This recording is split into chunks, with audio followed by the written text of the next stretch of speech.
Scribe, savoir ne pas tout organiser. Alors dans cet épisode, qui sera relativement court, je voulais te partager une réflexion qui est le fait de savoir ne pas tout organiser. Quand on se lance dans la prise de notes, dans l'organisation, on cherche à ce que tout soit parfait. En tout cas, c'était mon cas et j'avais vraiment envie d'avoir un second cerveau qui soit véritablement parfait.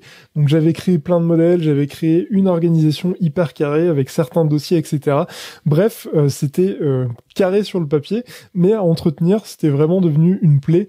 Et je me suis rendu compte que, en fait, je prenais vachement moins de plaisir à utiliser mon second cerveau. À cette époque, et je le dis parfois dans certaines vidéos, j'ai vraiment douté sur l'utilité de ce type de logiciel, sur ma capacité à l'utiliser et si vraiment je ne devais pas arrêter.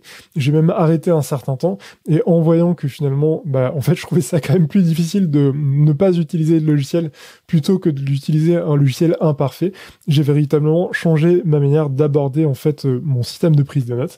Et donc j'ai commencé à faire des choix, à accepter que tout n'était pas hyper organisé comme je le voulais et à améliorer au fil de l'eau de manière à ce que j'ai quand même quelque chose qui fonctionne et qui soit adapté véritablement à mes différentes problématiques. Mais donc voilà, si je devais terminer cet épisode, je voulais juste te dire que il faut parfois accepter que tout ne soit pas parfait et parfois en fait la meilleure organisation c'est celle qui fonctionne et c'est pas forcément celle qui est belle sur le papier.